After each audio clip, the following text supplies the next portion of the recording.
सीबीची धाड पडलेली आहे. त्याच्यावरून आता पुन्हा टीका होते की उद्धव ठाकरे गटाच्या कार्यकर्त्यांना, पदाधिकाऱ्यांना जाणून बुजून त्रास दिला जातोय असं म्हटलं जातं. हे आहे बघा, आता जे असं सगळीकडे धाडी पडताय, कोणाकडे नोटा सापडताय. आता खोके म्हणणाऱ्यांच्याच घरी खोके सापडताय, त्याचा आमचा काय दोष आहे?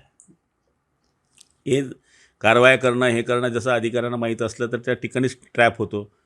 जिथे नकली विषय आहेत ते बाहेर आले तर गुन्हे होणारच, दाखल होणारच ते.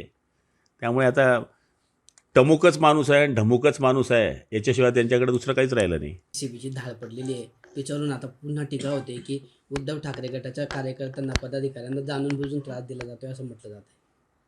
हे आहे बघा, आता जे असं सगळीकडे धाडी पडताय, कोणाकडे नोटा सापडताय. आता खोके म्हणणाऱ्यांच्याच घरी खोके सापडताय, त्याचा आमचा काय दोष आहे? हे कारवाया करणं, हे करणं जसं अधिकाऱ्यांना माहीत असलं तर त्या ठिकाणीच ट्रॅप होतो. जिथे नकली विषय आहेत ते बाहेर आले तर गुन्हे होणारच, दाखल होणारच ते. त्यामुळे आता टमुकच माणूस आहे आणि ढमुकच माणूस आहे, याच्याशिवाय त्यांच्याकडे दुसरं काहीच राहिलं नाही. राजकारणातील प्रत्येक अचूक बातमीचे सर्वात आधी अपडेट्स मिळवण्यासाठी सरकारनामाच्या सर्व सोशल मीडिया प्लॅटफॉर्मला लाईक, फॉलो आणि सबस्क्राईब करा. तसंच सर्व नोटिफिकेशनसाठी बेल आयकॉन प्रेस करायला विसरू नका.